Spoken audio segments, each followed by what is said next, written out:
Pass the thread from the spool to the top thread guide directly above the spool, from back to the front. If the lower thread guide is not yet installed, use the corresponding screw to secure it to the top of the machine next to the bobbin winding assembly.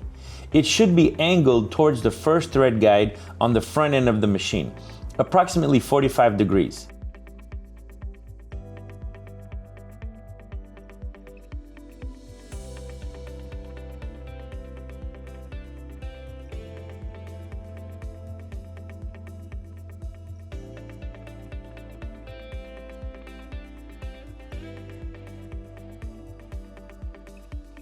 Pass the thread from left to right through the first back hole, and then from left to right through the third back hole.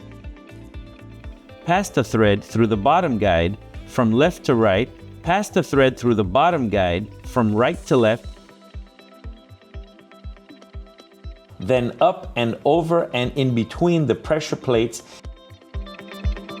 then down into the final thread guide of the upper tension assembly.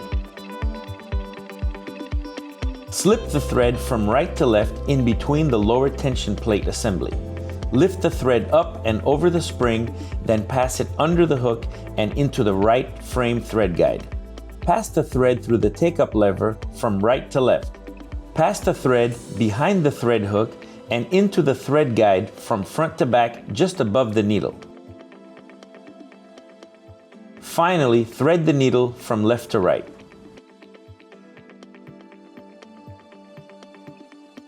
With the bobbin installed, loosely hold the thread from the needle towards the right side of the machine with the left hand. With the right hand, turn the drive wheel towards you in a counterclockwise direction until the needle comes all the way down and back up again. The bobbin thread should come up with it. Take a hold of both threads and lay them down towards the back of the machine, making sure that the top thread is passing under the presser foot.